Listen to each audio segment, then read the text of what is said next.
송쌤이 학개론 계산 문제보다 중개보수 계산 문제가 훨씬 더 쉽다라고 하는데 그럴 수도 있죠. 네. 중개보수 계산도 잘 하시고. 자, 일단 보죠. 자, 원래는 여기까지 제가 이제 한 중간 정도에 끝내려고 했는데 벌써 1시간이 지나가서 좀 속도를 좀 내야 될 것 같긴 해요.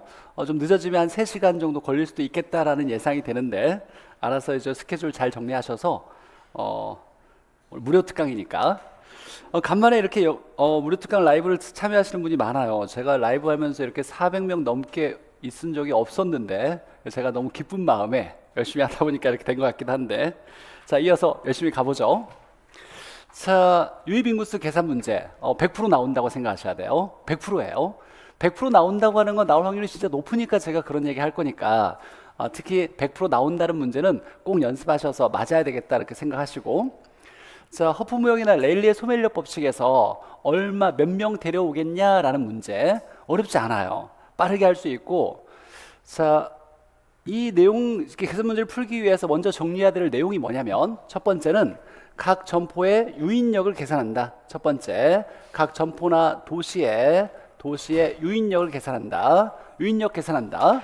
자, 두 번째, 어떤 도시나 어떤 점포로 끌려올 거냐라고 했을 때 그 녀석의 유인력의 비율을 계산한다. 비율을 계산하는 거예요. 여러분이 해야 될 건 이 두 개밖에 없어요. 첫 번째, 각각의 유인력을 계산한다. 두 번째, A로 몇 명 데려올 거냐라고 했을 때 A 유인력의 비율을 계산한다.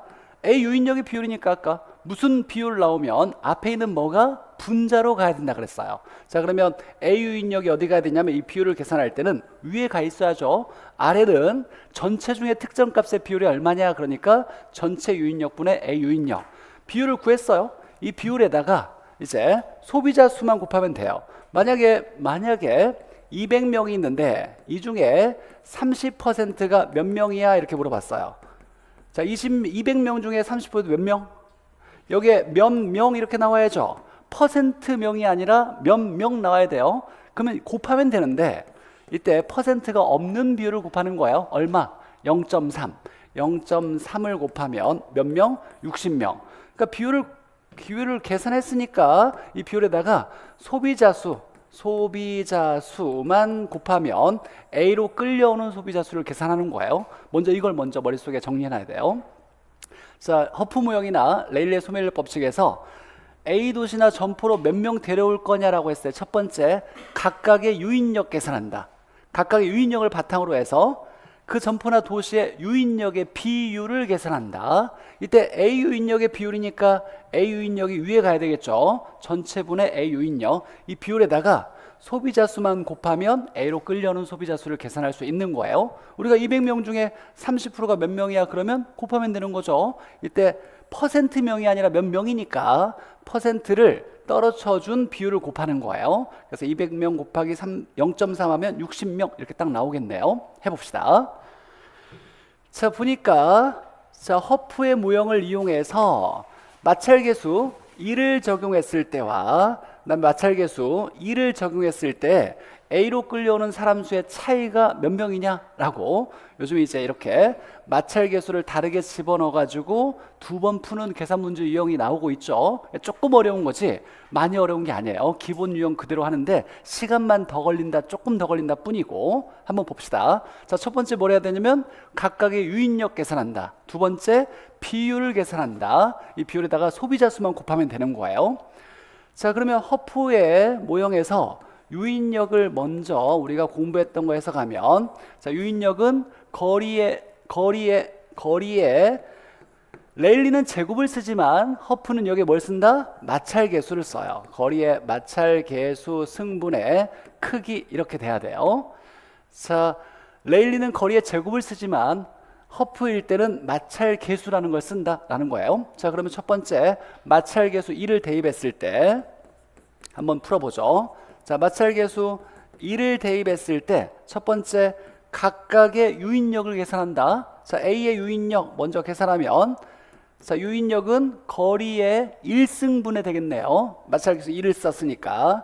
자, 근데 보니까 거리가 4, 8 나왔고 면적이 5천, 2만 이렇게 나왔어요. 여기서 이제 빨리 풀 수 있는 방법, 약분할 수 있으면 거리끼리, 크기끼리 약분해서 쓰는 게 훨씬 빨라요. 약분할 수 있다라면 약분한 값을 쓰는 게 편하다. 자, 그러면 얘는 몇 배예요? 8이 2배죠. 그럼 얘는 얼마? 1.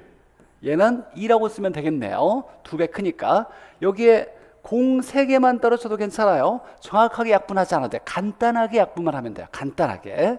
자, 공 3개만 똑같이 없앴어요. 약분했어요. 자, 그러면 이제 A의 유인력은 거리가 1이니까 1의 1승분의 5 이렇게 될 거고, 자, B의 유인력은 거리가 2니까 2의 1승분의 20 이렇게 되겠네요. 그럼 얘 값은 얼마?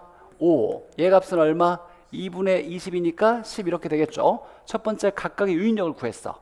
A 유인력, B의 유인력. 두 번째 해야 될 건 비율을 구해야 돼요. 지금 A로 끌려온 사람 수의 차이가 얼마냐 그랬으니까 A의 유인력의 비율을 계산해야 되는데, 이때 A 유인력은 어디로? 위로 가야 돼. A 거 얼마?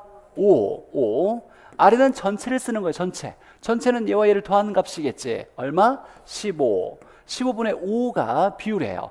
여기다 뭘 곱하면 돼요? 소비자 수를 곱하면 되는 거예요. 소비자 수. 얘는 보면 3분의 1이니까 0.3333이에요. 이걸 약분해서 그냥 0.3으로 계산하면 안 돼요. 나눠지지 않으면 분수로 내버려 두고 계산하는 거예요. 여기에다가 소비자 수가 몇 명이냐라고 봤더니, 자, 보니까 60만 명이 있는데, 자, 주의해야 될 거, 여기에 C 인구 모두가 소비자가 아니라, 이용객이 아니라 50%만 소비자래요. 여기 별표. 우리 문제에서 단이라고 나왔을 때 꼭 봐야 되는 건 레일리나 허프의 모형에서 조건에서 단 몇 %만 이용객이다, 소비자다 이 말 나오면 여기 있는 인구가 전부 다 소비자가 아니에요. 자, 그러면 60만 명의 50%면 0.5를 곱하면 되니까 얼마? 30만 명이죠. 30만 명. 자, 그러면 여기 비율에다가 30만 명을 곱하면 A로 끌려오는 사람 수가 되겠네요. 그러면 5 곱하기 30 나누기 15 해도 되고, 5 나누기 15 곱하기 30 이렇게 해도 되는데, 값이 이제 소수점 계산기가 안 나눠지는 소수는 계산하기 어려우니까 5 곱하기 30 나누기 15 이렇게 하면 값이 정확히 나올 거예요. 자, 그럼 계산하면 얼마냐면 10만 명 이렇게 되겠네요. 자, 그래서 마찰계수 1을 대입했을 때 A로 끌려오는 사람 수는 10만 명 이렇게 되는 거예요. 자, 두 번째 마찰계수 2를 대입했을 때, 자, 두 번째도 한번 해보죠. 이건 첫 번째고, 자, 두 번째 마찰계수 2를 대입했을 때 한번 풀어보면 각각의 유인력을 먼저 구해야 되겠죠. 자, 첫 번째 A 유인력은 A의 유인력, 자, 거리의 제곱을 써야 돼. 이제 제곱, 맞장기수 2를 대입했으니까, 자, 1의 제곱분의 5 값은 얼마? 5. 자, B의 유인력을 계산하면 2의 제곱분의 20이니까 2의 제곱은 4죠. 4분의 20이니까 5 이렇게 나오겠네. 간단하겠네. 그러면 자, 두 번째 유인력의 비율이죠. A 유인력의 비율을 계산하면 전체분의 A 거, 전체 얼마? 5와 5가 있으니까 10. A 건 얼마? 5. 얘는 얼마예요? 0.5를 얘기하는 거죠. 반절을 얘기하는 거죠. 반절. 그럼 30만 명에다가 0.5를 곱하면 얘가 얼마? 15만 명 이렇게 나오겠네. 여기에다가 이제 공간이 좀 적어서 좀 죄송하긴 한데, 여기에다가 30만 명을 곱하면 얘가 15만 명 이렇게 되겠네요. 자, 그러면 차이는 얼마? 5만 명. 이거 계산하는데 1분 안 걸려요. 근데 만약에 약분을 안 하면 값이 좀 많다 보니까 계산기 누르는 게 굉장히 여러 번 갈 거예요. 그럼 실수할 수 있는 가능성이 있으니까 레일리나 허프 모형 나오면 크기나 면적이나 거리가 나오면 끼리끼리 약분할 수 있으면 약분한 값을 쓰는 게 좋다. 먼저 머릿속에 해석해야 될 거 첫 번째, 각각의 유인력 계산한다. 두 번째, 비율을 계산하고 덕에다가 소비자 수만 곱하면 데려오는 사람 수 계산할 수 있다. 이거 기억해놔야 돼요. 자, 첫 번째 각각의 유인력 계산한다. 두 번째 비율을 계산한다. 여기에다가 소비자 수 곱하면 데려오는 사람 수 계산할 수 있다. 자, 이 문제의 포인트는 마찰계수 2를 썼을 때도 다시 한번 간단히 한번 해보죠. 자, 마찰계수 1을 적용했을 때 한번 간단히 빨리 구해보면 약분할 수 있으면 약분을 해요. 1, 2. 얘는 공 3개 약분할 수 있죠. 이렇게.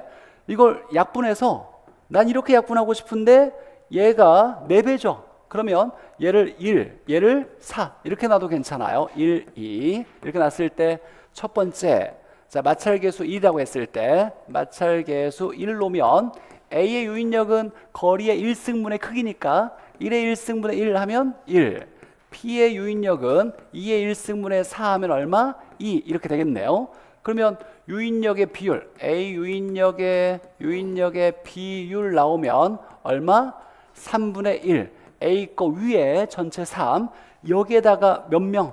30만 명이죠. 60만 명이 아니라 반절만 이용객 수니까. 그럼 몇 명? 10만 명 이렇게 될 거예요. 똑같이 이제 마찰계수 1을 쓸 때는 여기 1승이 아니라 얼마? 2승 대입해가지고 각각 구한 다음에 유인력의 비율 전체분의 그거 전체분의 A 거 해가지고 소비자 수 곱하면 되겠죠. 어려운 거 아니에요. 이건 난이도 중에 해당되는 계산 문제지만 나올 확률이 굉장히 높아요. 그래서 꼭 연습해서 풀어낼 수 있으면 좋겠다. 제가 이 무료특강에서 바라는 게 있어요. 시간이 남아서 그냥 하는 게 아니라 늦게 공부를 시작하든 아니면 공부를 했는데 계산 문제가 어려워서 포기했던 분이 있다라면 이 특강이라도 듣고 나도 해볼 수 있겠네 라는 마음이 생겨가지고 열심히 준비해서 3문제 4문제 맞아서 합격했다. 그런 기적 같은 일을 바라는 건데 근데 불가능한 기적은 아니에요. 노력하면 다 될 수 있으니까. 그래서 저도 그냥 빨리빨리 그냥 풀어가지고 끝내는 게 목적이 아니라 하나라도 더 잘 이해시키려고 노력하는 과정에 있다 보니까 시간이 길어지는 건 좀 이해하시고 분명히 그런 분 있을 거예요. 분명히 항상 해마다 그랬으니까 선생님 수업 듣고 내가 포기했던 걸 해가지고 그것 때문에 합격한 것 같아요 라고 감사한 인사하는 분들이 꼭 있어요. 그런 분도 분명히 있을 거라 생각하고 계산 문제 포기하지 마시고 수업 들어보고 할 수 있다고 생각되는 건 반복해서 연습하시면 돼요. 그럼 반드시 나올 거니까. 자, 경계 분기점 계산하는 건 컨버스의 분기점 이론에서 경계 유인력이 똑같은 그 지점을 찾아내는 건데 이거 나오면 보너스인데 이번에 감정평가서 36회에서 나왔어요. 올해 보너스로 또 나올 수 있어요. 이거 나오면 진짜 대박. 너무 쉽고 그냥 쉽게 뭐 10초 내에 풀 수 있어요. 10초 내에. 잘 보죠. 자, 먼저 크기를 약분하래요. 크기를 약분해라. 제곱해서 크기가 되는 값을 찾는데 제곱해서 그 값 되는 걸 찾는데 그 값이 거리비다. 이렇게 말로 설명하면 좀 어려운데 실제 제가 계산한 방법을 보여주면 이것대로만 연습하면 다른 문제가 나올 수가 없어요. 한번 봅시다. 첫 번째, A 점포가 1200 면적이 이렇게 나왔고 B 점포가 1800 이렇게 나왔어요. 약분할 줄 알아야 돼요. 큰 거 나누기 작은 거 하면 몇이 나오냐 이렇게 됐을 때 얘가 만약에 9가 나왔다면 얘가 1일 때 얘가 9를 얘기하는 거예요. 여기에 몇을 곱하면 얘가 되겠냐를 값을 찾아야 되고 여기 큰 거에서 작은 걸 나누면 몇이 나오냐 몇 대 1대 몇 이렇게 되는 거예요. 1대 몇 이렇게. 그럼 18,000 나누기 1200 하면 몇 나올까요? 9 나오죠. 그럼 얘가 9예요. 9배 크다는 얘기야. 얘가 1일 때 9를 얘기하는 거예요. 자, 그래서 A 점포가 1200이라고 나왔고 B 점포가 얘가 1800 나왔는데 이거 나누기 이거 하니까 9가 나왔어. 9. 9배 크다는 얘기예요.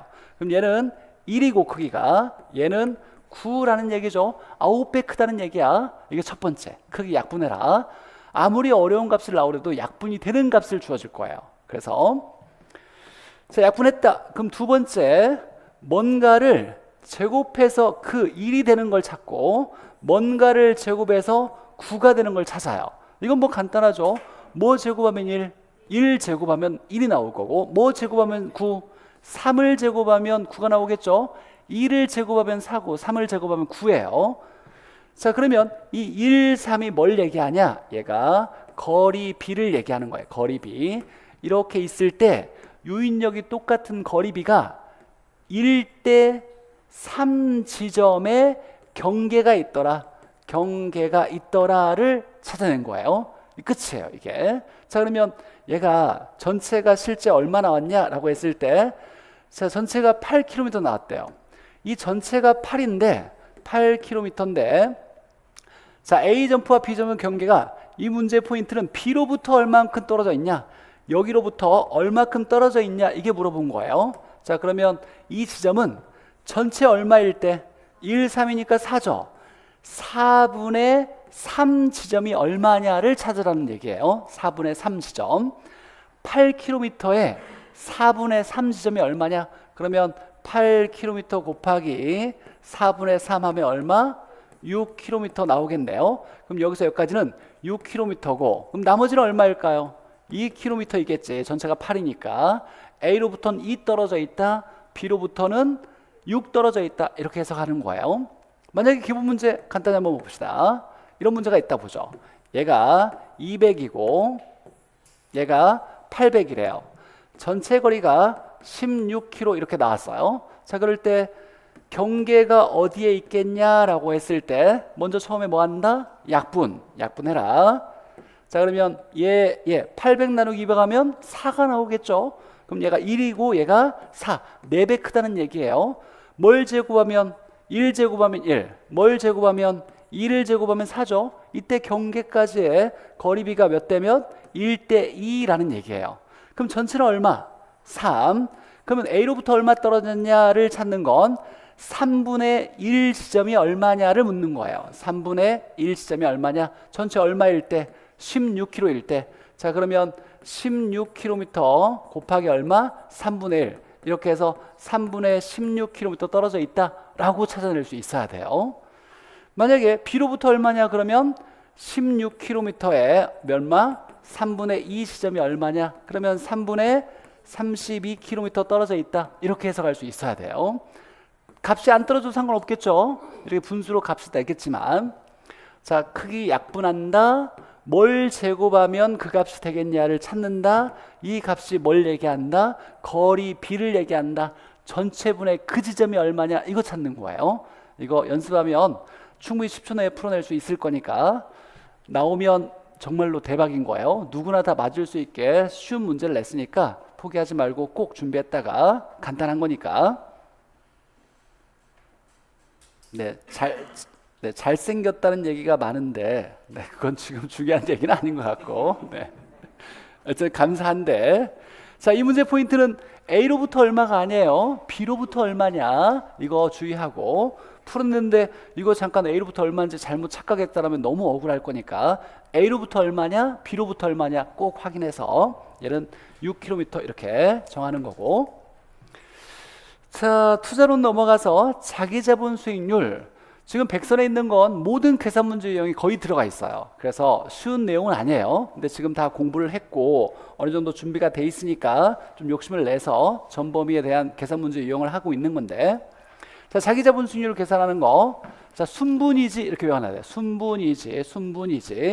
순, 분, 이, 지 이렇게 나누는 건데, 순과 분은 더하고 그다음에 이자를 빼줘요. 우리가 사칙연산 더하기 빼기 이렇게 시작되잖아요. 그래서 더하고 빼고 나누기 지분 이렇게 되는 거예요. 더하고 빼고 나누기 지분. 순분이지.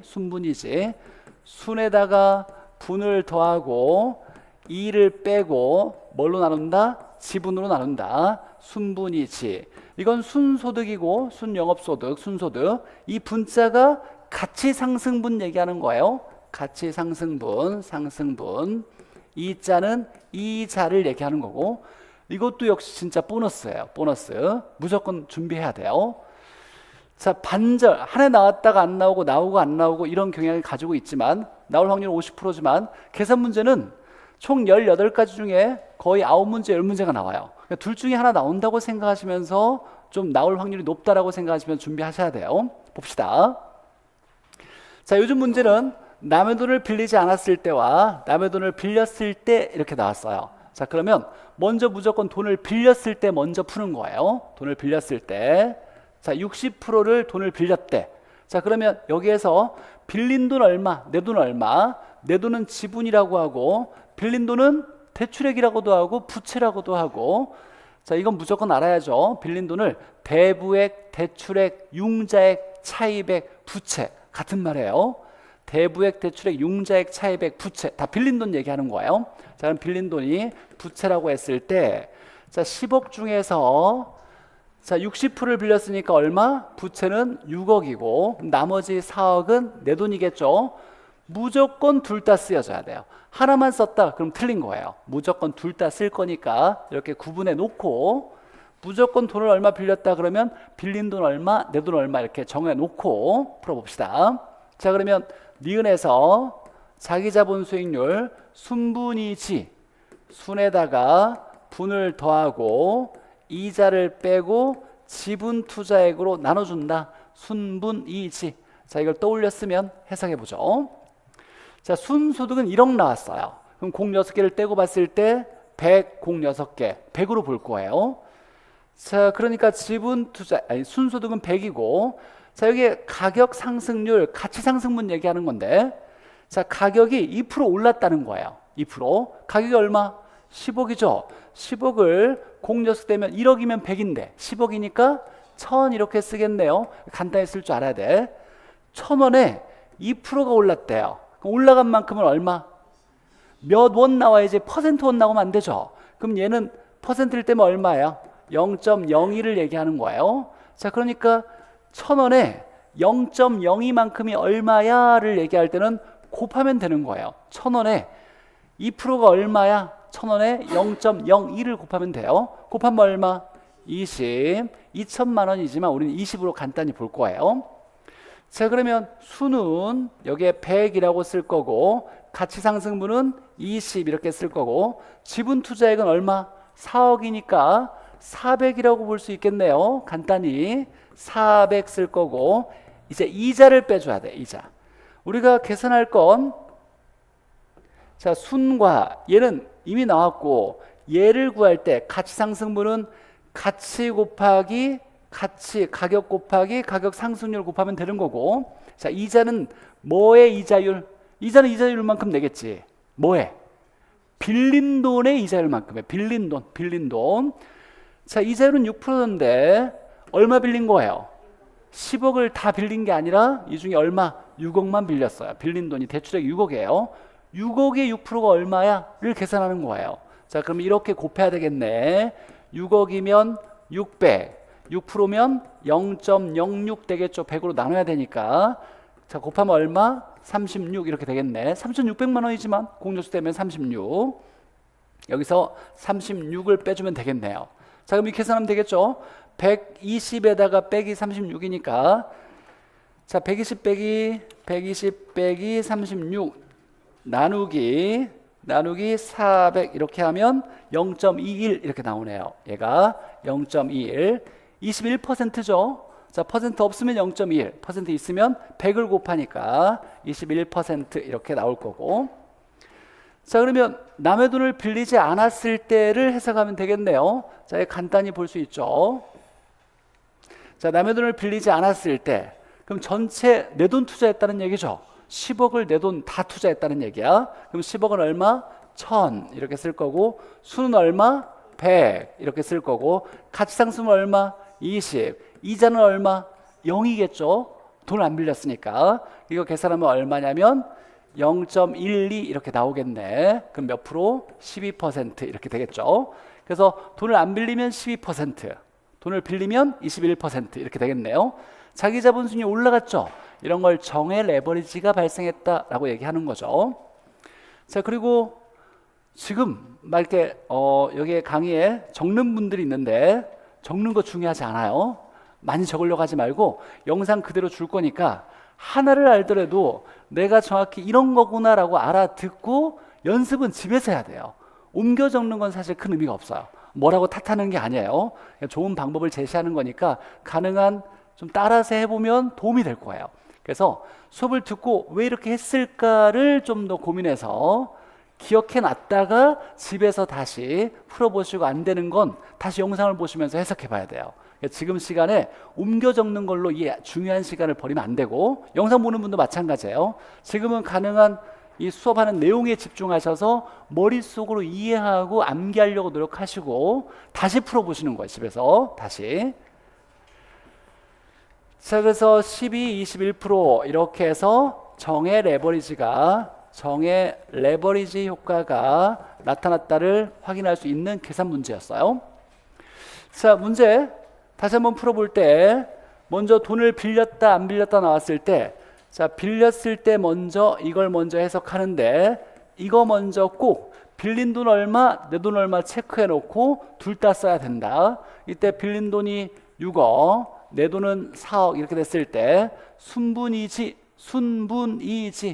순에다가 분에다가 이자 빼고 지분 투자액 나누는 거예요. 자, 이때 4억은 여기로 가야 돼. 지분 400, 수는 100이라고 나왔고, 자, 얘와 얘를 계산할 때 얘는 가격 곱하기 가격 상승률, 얘는 대출액 곱하기 이자율, 빌린 돈의 이자율만큼 이자를 내겠지. 가격의 상승률만큼 올라갔겠지 라는 뜻이에요. 가치 상승분이니까. 그래서 10억짜리가 2% 올랐다. 얼마 올랐지? 가격 상승분이 얼마냐? 1,000원짜리가 0.02 오른 거야. 20원 오른 거야 라고 해서 여기에 20원 체크할 수 있어야 되고, 이자가 얼마야? 빌린 돈의 이자율만큼 내겠지. 빌린 돈이 얼마? 6억. 6억의 이자율이 6%니까 그럼 600에 0.06만큼 이자로 내겠지. 36 이렇게. 이거 계산하는 거예요. 이거 계산하면 반절 이상 맞은 거니까. 자기자본 수익률 계산은 순분이지. 지금 잘 듣고 모든 문제를 다 하려고 하지 마시고, 할 수 있다고 생각되는 걸 반복 연습해야지. 할 수 있다 생각해서 그냥 놔두면 시험장에 못 풀어요. 그러면 아까운 시간만 허비하는 거니까, 할 수 있겠다 생각하는 건 할 수 있다고 하고 답 나와도 계속 풀어보는 거야. 계속 풀어보고, 진짜 눈으로 보아도 이건 이렇게 푸는 거야 라고 정말 익숙해져야 시험장에서 내가 자신 있게 빠르게 풀어낼 수 있다는 거 꼭 명심하시고 반복 연습하셔야 돼요. 자, 영업 현금 흐름 한번 보죠. 자, 이때 가장 중요한 용어가 부채 서비스에, 자, 빌린 돈의 서비스로 줘야 되는 거. 우리 말 문제에서 가장 중요한 내용이기도 한데, 돈을 빌렸어요. 그럼 갚아야지. 갚는 돈을 상환액이라 그래요. 무조건 대출 기간 중에 갚는 상환액이 뭐냐라고 얘기할 때 빌린 돈의 서비스로 갚아야 되는 상환액을 얘기해요. 이 상환액은 뭘 얘기한다? 무조건이에요. 원리금. 상환액 나오면 원리금 얘기하는 거예요. 그래서 특별한 말이 없는 조건에서 돈 빌려서 갚는 상환액이 뭐야? 그러면 빌린 돈의 서비스로 줘야 되는 상환액이 뭐냐? 그러면 원리금 얘기하는 거다. 단 주의할 거, 조기 상환 시 상환액 이렇게 나왔어요. 조기 상환 시 상환액, 이건 중간에 다 갚아버릴 때 내야 되는 돈이 뭐냐? 이거 얘기하는 거예요. 중간에 다 끝내려면 원리금 갚는 게 아니라 못 갚은 대출금을 다 갚아야지. 못 갚은 대출금을 뭐라 그래요? 잔금이라 그래요. 이때만 잔금으로 쓰이고, 조기 상환시란 말이 있을 때만 이 상환액의 의미는 잔금이고, 나머지는 다 원리금을 얘기하는 거예요. 그러면 우리가 이제 대출 상환 방식이 세 가지 배웠어요. 원금 균등 방식, 원리금 균등 방식, 점증식. 얘는 다 돈을 빌려서 갚는 거잖아요. 뭘 갚는 거야? 다 원리금을 갚는 거야. 다 원리금을 갚는데, 이때 원리금 안에 있는 원금과 이자는 각각 어떻게 달라지는 거야를 배운 거고, 갚는 건 다 뭘 갚는다? 원리금 갚는 거예요. 우리가 배운 세 개는 다 원리금 갚는 거다. 물론 우리가 일상적으로 만기 일시 상환이 있는데, 얘는 만기까지 이자만 냈다가 만기 원금까지 다 갚는 거지. 근데 우리가 배운 건 원금 균등, 원리금 균등, 점증식, 이 세 가지 방식은 다 원리금을 상환하는 거다. 이 원리금을 저당 지불의 연간융자 월부금이라고 한다는 거 반드시 외워놔야 되고, 자, 소득세 계산하는 거 이렇게 외워요. 이감 세율, 이렇게 순이감 세율. 이건 뭐 거의 우리 시험 문제 안 나올 거니까 너무 신경 쓰지 말고, 순이감 세율. 여기서 하나 말 문제 대비해서 꼭 알아둬야 될 건, 빼주는 걸 공제한다 그래요. 소득세를 계산할 때 공제해 주는 거, 이걸 비용으로 인정한다라고 얘기해요. 비용으로 인정하는 건 딱 두 개밖에 없어. 뭐? 이자와 감가상각. 이자와 감가상각만 공제된다, 비용으로 인정된다. 원리금 공제되는 거 아니에요. 원금 공제되는 거 아니에요. 뭐만? 이자만, 이자와 감가상각만 공제된다.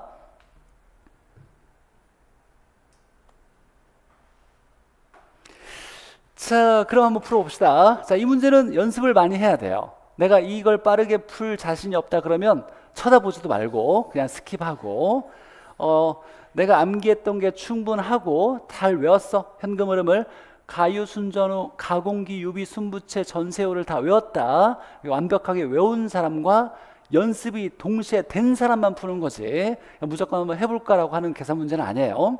까딱 잘못하면 시간만 뺏기고 답 못 찾는 경우가 허다하니까 너무 욕심내지 말고. 자, 소득이 현금 흐름에서, 영업 현금 흐름에서 가유, 순, 전, 후가 있어요. 자, 가능총소득, 유효총소득, 순소득, 세전소득, 세후소득. 이거 넘어갈 때 공실 및 불량부채 빼고 기타 수입이 있다라면 더해주고, 그 다음에 유에서 순 넘어갈 때 영업경비를 빼주고, 순에서 세전 갈 때 부채 서비스액을 빼줘요. 부채 서비스액, S로 쓸게요. 부채 S. 세전에 세후 갈 때 소득세를 빼줘요. 세금을 빼준다. 이 전체를 외우고 있어야 푸는 거예요. 보죠. 가능총소득은 100% 임대되었을 때 벌 수 있는 총소득이니까, 자, 임대료가 하나당 800만 원인데 50개가 있대. 그럼 100% 임대되었을 때 벌 수 있는 소득은 곱하겠죠. 근데 우리는 공 6개는 떼고 본다고 했으니까 6개를 다 떼버려요. 떼버리고 봅시다. 그럼 곱하면 얼마? 400 이렇게 되겠네요. 그래서 가능총소득은 400이라고 할 수 있을 거고, 자, 공실액을 보니까 10%를 뺀대요. 그러면 400의 10%는 얼마? 40 되겠죠. 자, 기타 소득 없으니까 이건 의미가 없고 40 빼면 이렇게 되니까 얘가 360 되겠는데, 이걸 빨리 푸는 방법도 있어요. 자, 10%를 뺀 나머지가 유예요. 10% 뺀 나머지가 유니까 얘의 몇 프로? 90%겠네. 그래서 여기다가 0.9를 곱해서 바로 내려올 수도 있다라는 거고. 자, 영업경비 보니까 영업경비가 60이라고 나왔네요. 60을 빼주면 300 이렇게 될 거고. 자, 부채 서비스 뭘 얘기한다? 원리금 얘기하는 거예요. 원리금. 자, 원리금은 없어. 대신에 원금과 이자가 따로 나왔죠. 그럼 원리금은 얼마예요? 더한 값이 원리금이지. 그래서 더한 값 원리금은 얼마다? 150 되겠네요. 이 150을 뭐라고 한다? 부채 서비스액이라고 하는 거예요. 원리금이 부채 서비스액이다. 얘가 150. 그럼 세전은 150. 자, 세금을 구해야 되겠네요. 소득세. 순이감세율. 순을 써야 돼요. 순 300에다가 이자, 대체 충당금은 없으니까 버리고, 이자 80, 감가상각 20이니까 80도 빼고 20도 빼고, 세율이 30% 0.3. 퍼센트 원이 아니라 몇 원 나올 거니까 퍼센트 뗀 값을 곱하죠. 그럼 얘를 계산하면 얼마? 60. 소득세 60을 빼주면 얼마 나온다? 90. 이렇게 계산하는 거죠. 계산 자체는 어려운 게 없지만 무조건 외워놨어야 되고, 단순하지만 여러 번 계산이 들어가죠. 연습을 한 사람만 풀어야지. 지금 상황에서 이걸 외워가지고 한번 해볼까? 이건 효율성이 좀 떨어지는 내용이니까 고민을 좀 하셔서 내가 해야 될 문제 아닌 거 이렇게 구분하셔야 돼요. 여기까지가 원래 이제 1시간이면 끝나면 되겠지라고 예상을 했었는데, 네, 시간이 많이 오버됐어요. 자, 계속 가봅시다. 네, 저도 너무 감사해요. 이렇게 많이 참여해 주셔서 감사하다는 말씀이 많이 있는데, 제가 원래는 이제 이렇게 댓글 다신 분과 소통도 하면서 즐겁게 수업을 하려는 마음이 있었지만 시간이 좀 많이 걸리다 보니까 좀 급한 사람도 있을 거니까 속도를 좀 내서 계속 좀 진행을 해볼게요. 자, 할인법 계산 문제로 이제 나올 때가 됐어. 나올 때가 됐어요. 나올 때가 됐다. 원리만 알면 어렵지 않아요. 자, 할인연금 수지 분석법에서 할인법을 얘기할 때 이거의 계산 문제는 무조건 할인법이니까 할인을 하는 게 핵심이에요. 무조건 할인을 해야 된다. 이게 핵심. 자, 그러니까 할인법이 뭐 있냐면 수년가법이 있고, 수년가법이나 수익성 지수법, 그 다음에 내부 수익률법도 있는데, 내부 수익률은 계산 문제로 안 나올 거니까 고민하지 말고 수년가를 구해라, 수익성 지수를 구해라, 이걸 얘기할 때 이건 할인법이니까 무조건 첫 번째 해야 될 건 뭐다? 할인. 뭘 할인한다? 수입을 할인하는 거예요. 우리가 투자해서 지출은 현재 일어나는데 수입은 언제 발생한다? 장래 발생해요. 그럼 수입은 미래값이고 지출은 현재값이다 보니까, 야, 수입과 지출 비교해서 수입이 크면 투자할 거야 라고 생각했는데 화폐의 시간 가치가 달라요. 현재값과 미래값이니까. 그래서 시간 가치를 똑같이 놓으려고 미래 수입을 땡겨와서 할인을 놓고, 그럼 수입도 현재값, 지출도 현재값으로 비교해 보겠다가 할인법의 핵심이에요. 화폐의 시간 가치를 고려한 할인법에서 할인을 하는 게 첫 번째다. 뭐를? 수입을 할인해서 현재 가치로 바꾼 다음에 빼면 수년가, 나누면 수익성 지수. 수입에서 지출을 빼면 수년가, 수입을 지출로 나누면 수익성 지수예요. 즉 수입에서 지출을 빼면 수년가, 수입에서 지출을 나누면 수익성 지수. 수입을 유입이라고도 하고 지출을 유출이라고도 해요. 이건 뭐 그냥 기본적인 용어니까. 자, 문제 봅시다. 자, 어려워 보이지만 너무너무 간단한 문제예요. 자, 할인법이라고 나왔어요. 자, 이렇게 할인법이 나왔는데, 야, 수년가도 구하고 수익성 지수도 구해봐, 이렇게 나왔죠. 자, 그러면 여기는 지출값이에요. 지출은 말이 없어도 현재 가치를 얘기해요. 지출은 현재 가치. 근데 보니까 수입인데 유입은 수입이죠. 내년이니까 1년 후에 투자 기간이 1년이라고 나왔어요. 1년 후에 수입이, 그러니까 1년 후에 미래 수입이 이렇게 나온 거예요. 자, 그러면 얘들은 할인법이니까 뭘 해야 된다? 할인을 해야 돼요. 뭐를? 수입을 할인해서 현재 값으로 바꿔주는 게 첫 번째. 무조건이에요. 이것만 하면 끝나요. 그래서 얘를 할인을 해서 현재 가치로 할인해서 유입에 현재 가치로 바꿔준다. 자, 이것만 하면 반절 이상 풀린 거예요. 할인하는 방법은 나누기 1 플러스 R의 N승으로 나누면 돼요. 1년이니까 몇 승? 1승. 1승 쓰면 될 거고, R은 얼마냐 했을 때 10% 쓰래요. 그럼 얘는 얼마? 0.1%를 뗀 값이 R이니까. 자, 그러면 1.1에 1승으로 나누면 되겠네요.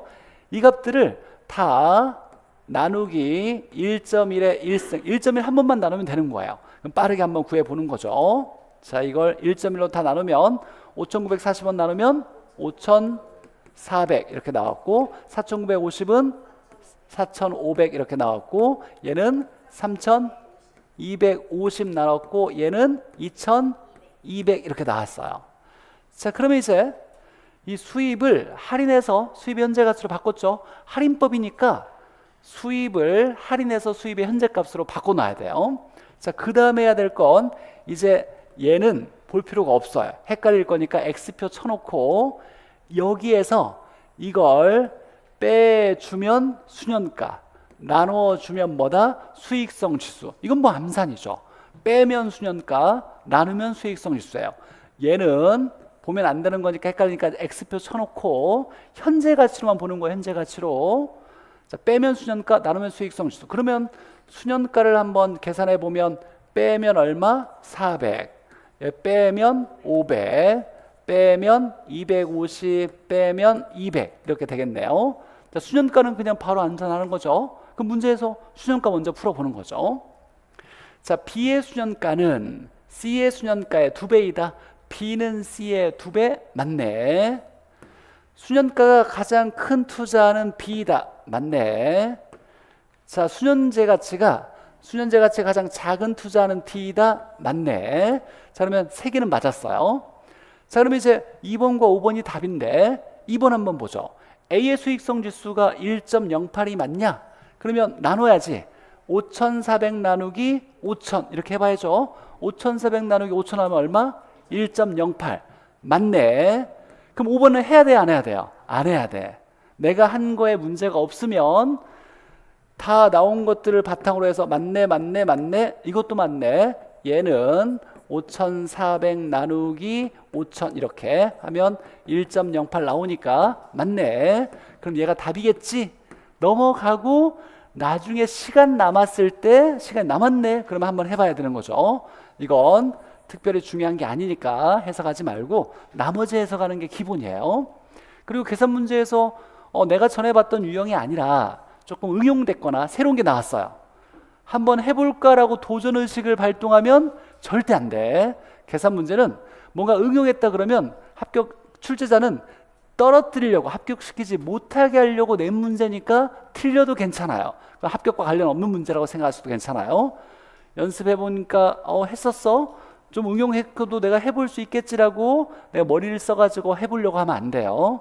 그런 것들은 불합격시키려고 낸 문제니까 너 제껴버리고, 내가 연습했던 문제 유형 그대로 나왔을 때만 계산 문제에 손대는 거예요, 본 시험장에서. 자, 64번 보죠. 자, 똑같은 문제인데 어려워 보이지만 그냥 이건 보너스 10초에 10초면 풀 수 있는 문제예요. 자, 보죠. 자, 할인법은 1년 것만 쓰는 게 아니라 여러 사업기간이 있으면 여러 사업기간의 수입을 전부 다 고려해서 투자 분석이 일어나요. 할인법의 장점은 전체 사업기간에 모든 수입을 다 투자 분석에 활용한다, 고려한다. 그러면 임대기간 동안의 임대료 수입과 마지막에 처분하는 매각현금 흐름, 영업현금 흐름과 매각현금 흐름까지 모두 고려해서 투자 분석이 일어나요. 그래서 여러 해 이렇게 수입이 등장할 수 있어요. 자, 영년이라는 것은 현재를 얘기하는 거고, 마이너스는 지출을 얘기하는 거예요. 그래서 현재 2,000원을 투자했어, 지출했어. 자, 그리고 매년 말에 1년차, 2년차, 3년차에 이렇게 돈을 벌었어 라고 얘기하는 거예요. 자, 그러면 얘들은 다 뭘 얘기하는 거예요? 이것들은 다 수입을 얘기하는 거죠. 유입을 얘기하는 거예요. 유입. 자, 근데 얘는 보니까 뭘 구하랬냐면 수익성 지수를 구해라 라고 나왔어요. 할인법이네. 그럼 첫 번째 뭘 해야 된다? 할인. 수입을 다 현재 가치로 바꿔야 돼요. 수입을 현재 가치로 바꿔야 된다. 이걸 땡겨와서 현재 가치로 바꾸는데 더 쉬운 방법을 제시했어요.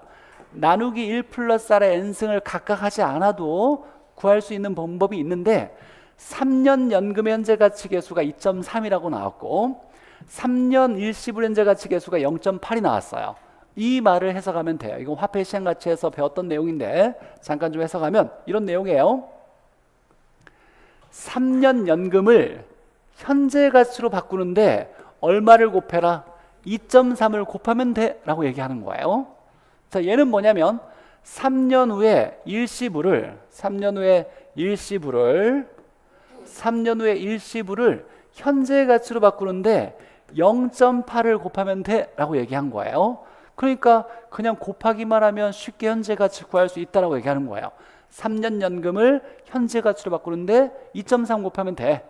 3년 후에 일시불을 현재 가치 바꾸는데 0.8 곱하면 돼 라는 거예요. 자, 그럼 여기서 응용을 한번 해보면, 연금은 똑같은 금액이 반복되었을 때 방식을 연금 방식이라 그래요. 3년 연금이 나온 게 핵심인데, 근데 같은 금액 반복된 게 2년밖에 안 보여. 그럼 3년 연금을 만들어 줘야 되겠죠, 이걸 쓰려면. 자, 근데 돈은 나눠서 쪼개서 일부 이걸로 계산하고 나머지는 다르게 계산해도 상관없잖아요. 자, 그러면 2,500원을 이걸 지워버리고 800원은 연금으로 계산하고 나머지 얼마?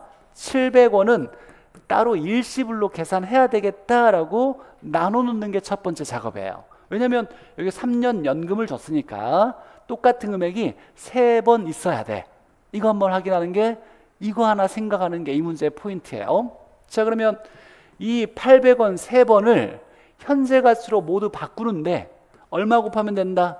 2.3 곱하면 된다요.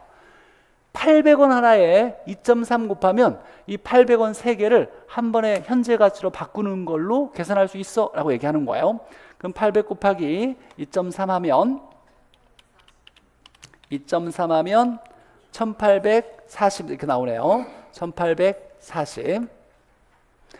자, 그리고 우리가 이제 3년 후에 700원이 있었어. 이걸 현재 가치로 바꿔야 되겠죠.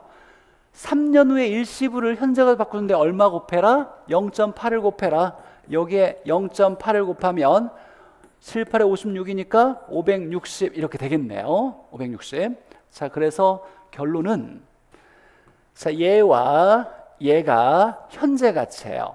즉 유입의 수입의 현재 가치에 1840과 560이 현재 가치고, 이거 합을 계산하면 합은 얼마? 1840 더하기 560 하면, 이걸 계산하면 2400 이렇게 되겠네요. 얘 구한 거예요, 결국. 자, 그래서 수입의 현재 가치는 2400, 지출은 얼마? 2000. 그럼 수익성 지수는 수입을 지출로 나눠야 되겠죠. 그러면 2400 나누기 2000 이렇게 되면 얼마? 1.2 이렇게 되고, 수년가는 얼마? 수년가. 뺀 값이 수년가죠. 2400 빼기 2000이니까 얼마? 400. 400은 수년가를 얘기하는 거예요. 자, 그러니까 할인법의 문제는 수입을 할인해 와서 하는 거. 수입을 할인해 오는 거다. 첫 번째. 그래서 할인법의 문제는 수입을 현재 가치로 바꾸는 작업을 얘는 1 플러스 R의 N승으로 나눠서 현재 가치로 바꿔서 빼면 수년가, 나누면 수익성 지수. 여러 해가 나오면 이렇게 자본하는 개수가 제시됐을 거예요. 이것만 이해하면 돼. 3년 연금 나왔으니까 똑같은 금액이 3번 나올 수 있게 바꿔주는 작업을 해서 이 800원 3번 나온 걸 한 번에 땡겨오고 나머지 700원을 땡겨오면 되겠네. 이렇게 나눠서 계산하면 된다. 그래서 수입 현재 가치 구해서 빼면 수년가, 나누면 수익성 지수. 자, 그러니까 할인법도 그렇게 어려운 문제 유형은 아니에요. 원리만 알면 누구나 다 쉽게 할 수 있는 기본 전제가 다 되어 있는 내용이니까 할인이 1 플러스 R의 N승으로 나눈다. 이거 뭐 간단히 누구나 다 수백 번 들었을 거야. 학교는 공부할 때마다. 그리고 자본하는 개수 나오면 뭐를 뭘로 바꾸는데 곱하기만 하면 돼. 뭐를 뭘로 바꾸는데 곱하기만 하면 돼 라는 의미라는 것만 해석하면 되는 거니까. 자, 그 다음에 비할인법 보죠. 자, 어림셈법과 비율 분석법이 있는데 이건 다 버려요. 버려. 이런 거 풀려고 하지 말고 버리라. 먼저 야, 너는 왜 수업해 둔다고 버리라 그래? 어려워요. 맞을 확률이 높지 않아. 잘 찍으면 되는 문제야. 이걸 풀려고 달라드는 순간 합격할 가능성이 오히려 낮아지는 문제. 이렇게 생각하시고 너무 욕심내지 말고. 잠깐 말 문제를 대비해서 한번 보죠. 아까 대부 비율은 같은 말이 많은데 다 같은 말이에요. 대부액이 어디에? 위에. 아래는 전체. 이렇게 총투자액. 총투자액과 부동산 가치가 똑같다는 건 너무너무 중요한 거고 꼭 알아둬야 돼요. 부동산 가치가 10억이래요. 그럼 이 녀석을 살려면 총 얼마 투자해야 돼? 10억. 그러니까 가치와 총 투자액은 당연히 똑같은 말이에요. 자, 여기에다가 뭘 더하면 지분 비율을 더하면 합이 얼마다? 1. 이 지분 비율은 총 투자액분의 지분 이렇게 쓴다고 그랬죠. 중요한 비율이고. 자, 우리 학교에서 두 개 비율 꼭 기억해놔야죠. 두 개 가장 중요한 비율이에요. 부채 비율이니까 부채가 어디? 위에 가야 되는데 아래가 전체를 의미하는 게 아니야. 그래서 특이해서 너무너무 중요한 거예요. 내돈분의 부채. 이렇게 내돈분의 부채. 얘를 읽을 때 지분에 대한 부채 비율이라고 읽어요. 또는 이렇게 나눠줘야 되겠죠. 부채를 지분으로 나눈 값이라고 읽거나 지분에 대한 부채 비율이라고 얘기하는 거예요. 지분에 대한 부채 비율 또는 부채를 지분으로 나눈 값. 내돈분의 빌린 돈 얘기하는 거예요. 내돈분의 빌린 돈. 얘는 다 외웠을 거라 생각해요. 우리 학교에서 가장 중요한 비율이니까 부채 감당률은 부채 서비스액분의 순. 이렇게 부채 서비스액분의 순. 이 부채 서비스액은 원리금 얘기하는 거죠. 원리금분의 순 얘기할 때 부채 감당률. 얘가 1보다 크면 돈을 갚기에 충분하다. 이것도 못 외웠는데 내가 시험장에 갔다. 이상한 거예요. 이상한 거. 이건 무조건 매년 무조건 나오는 비율이에요. 이것도 안 외웠는데 뭘 합격하려고 시험장에 갔다. 이거 이상한 일이에요. 무조건 외워야 되는 거. 가장 중요한 비율. 부채 감당률은 부채 서비스액분의 순 이렇게 쓴다라는 거. 자, 이렇게 5개를 구해라 라고 한다면 이건 그냥 버려라. 잘 찍어요. 몇 번과 몇 번? 5번과 4번 중에 하나 찍어라. 이렇게 4번, 5번 찍어라. 문제를 풀겠다 생각해도 5번부터 풀어야 돼요. 그래서 4, 5번 중에 하나 찍어라. 이렇게.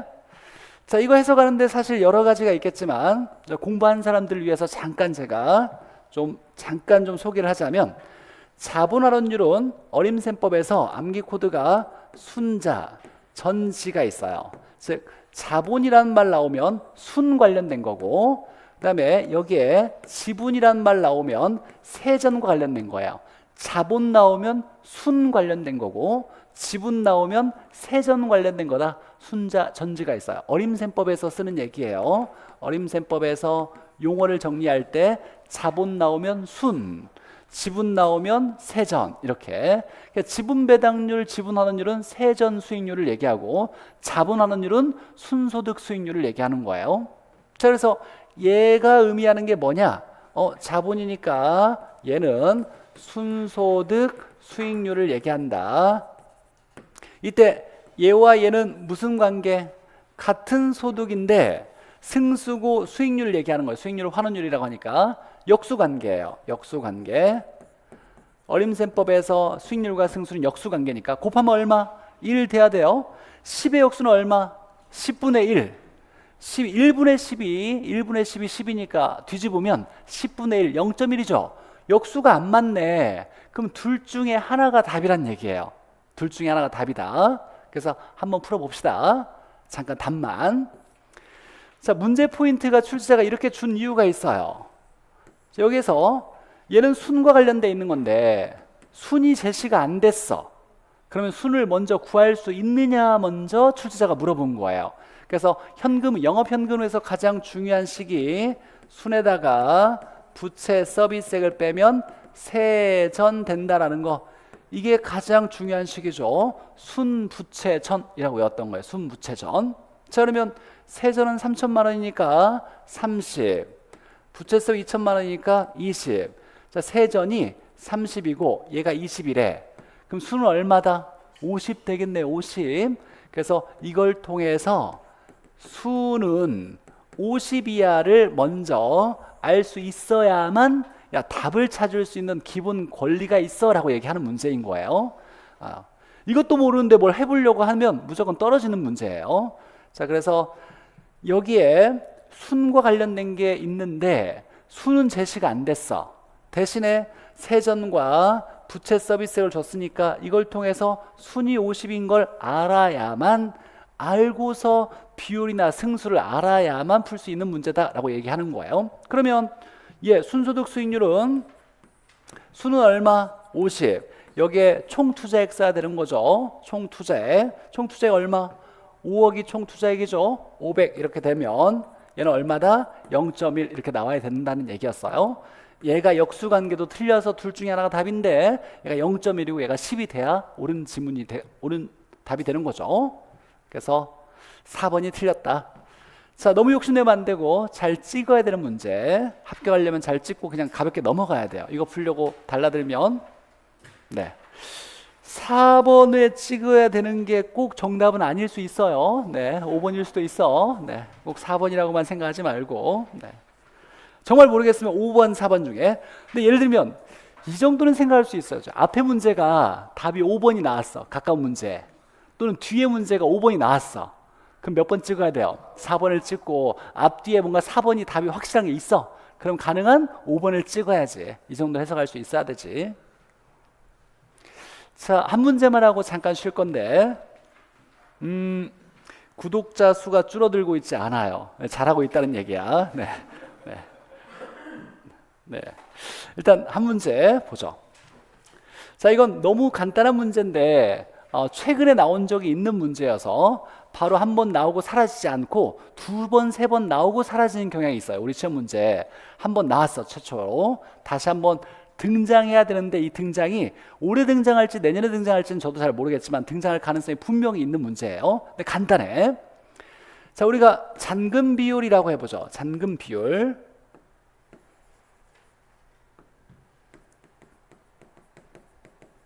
잔금 비율은 잔금이 어디 가야 돼요? 위에 가야지. 잔금. 자, 그러면 잔금이나 여기에다가 뭘 더하면 상환 비율을 더하면 얼마 된다? 1.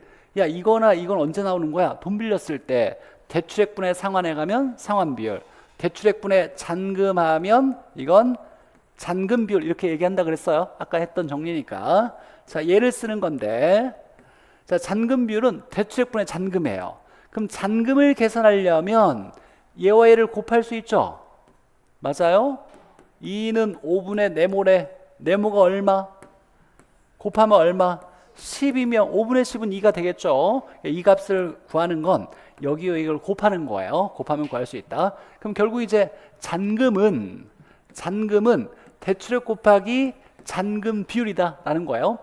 이걸 외우지 말고 이걸 외워야 돼. 이거 잔금 비율은 대출액분의 잔금, 이게 기본식이니까 그 잔금을 구해라 그러면 잔금 비율은 대출액분의 잔금이니까 이걸 떠올려서 얘는 얘 곱하는 거지 라고 이렇게 떠올려야 하나 외워서 활용할 수 있는 거예요. 잔금은 대출액 곱하기 잔금 비율이에요. 근데 잔금 비율이 왜 그런지는 지금 중요하지 않아요. 연금의 현가계수, 연금의 현가계수의 비율로 계산할 수 있더라. 단 주의할 건 연년분의 연년인데 잔금 비율의 의미가 대출액분의 잔금을 의미하니까 대출액은 전체 걸 얘기하고 잔금은 못 갚은 기간 동안의 대출액을 얘기하는 거잖아요. 자, 그러니까 여기는 전체 기간 걸 써야 되고 여기는 잔여 기간 걸 써야 돼요. 연년분의 연년인데 전체 기간 거, 잔여 기간 거. 그래서 이 식을 이해하는데 그렇게 어렵지 않아. 저는 무조건 다 외워라, 무작정 외워라 이러지 않아요. 다 원리는 어느 정도 연관지어서 설명하려고 노력하고 있으니까 그 핵심을 잘 포인트를 집어가지고 내가 외우는 양을 좀 줄여놔야 돼요. 학계론 공부를 하려면.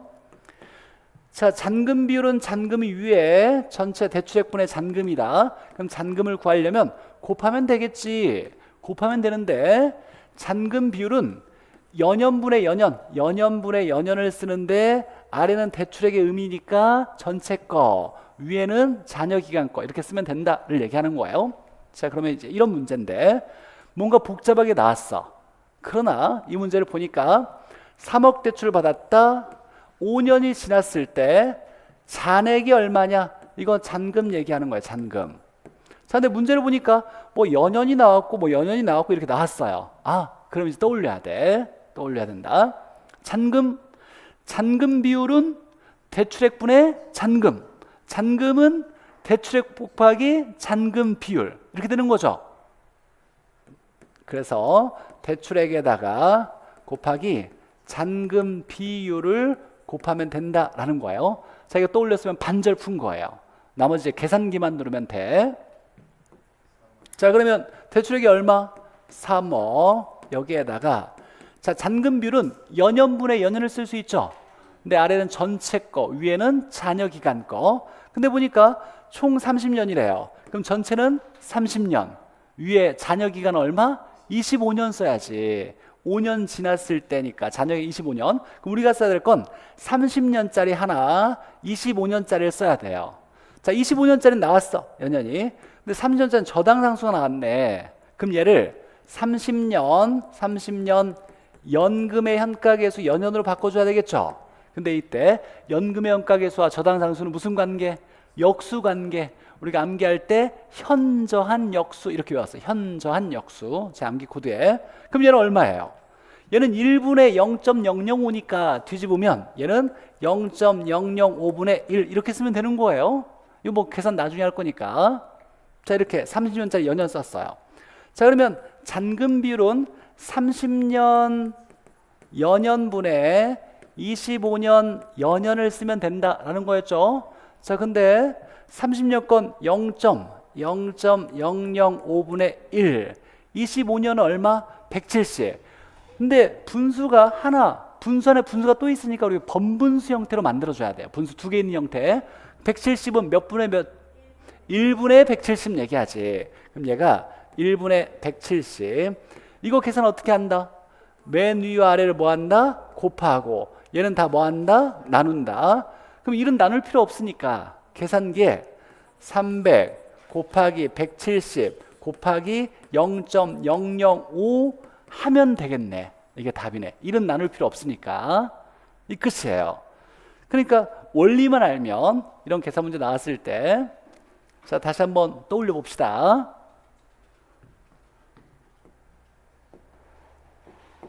자, 보죠. 잔금을 물어봤어요. 잔금이 얼마지? 라고 물어봤다. 5년 지났을 때 잔금. 그러면 잔금 우리가 외웠던 식이 잔금 비율이야. 잔금 비율은 잔금 위에 대출액분의 잔금. 그럼 잔금은 대출액에다가 잔금 비율을 곱하면 되겠네 라고 하나 떠올려요. 그래서 대출액에다가 잔금 비율을 곱한다. 근데 얘를 연연분의 연연으로 쓸 수 있다 그랬지. 전체분의 잔여기간의 연연을 쓸 수 있다. 자, 전체는 30년이고 잔여는 25년이에요. 5년 지났을 때니까. 근데 여긴 연연이 나왔어. 근데 여긴 저당상수 나왔으니까 얘를 30년 연연으로 바꾸려면 역수니까 0.005분의 1 이렇게 써주면 되겠네. 자, 그러면 대출액은 3배, 잔금 비율은 여기에 전체 거, 여기에 잔여기간 거 쓰고 계산기 누르면 되는 거죠. 번분수 전체 거는 얼마?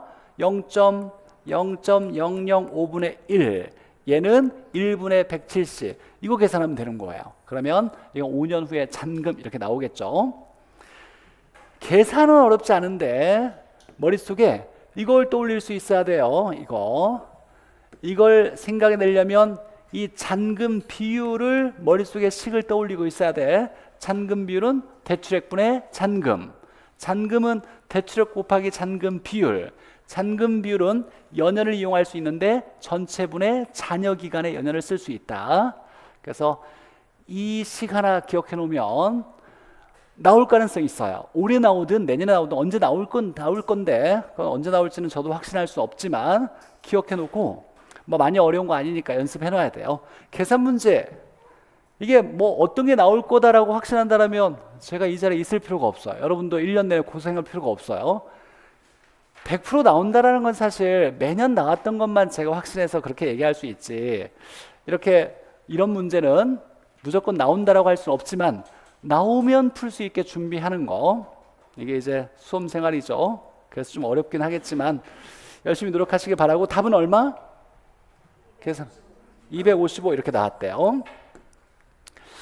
자, 시간이 좀 많이 지났는데 잠깐 10분 쉬었다가 아마 1시간 더 해야 마무리 지을 수 있을 것 같아요. 시간 되신 분은 알아서 잘 스케줄대로 움직이시고 저는 좀 쉬었다가 다시 또 찾아뵙도록 할게요. 1시간 더 진행할 것 같아요. 네, 잠깐 쉬었다가 보죠.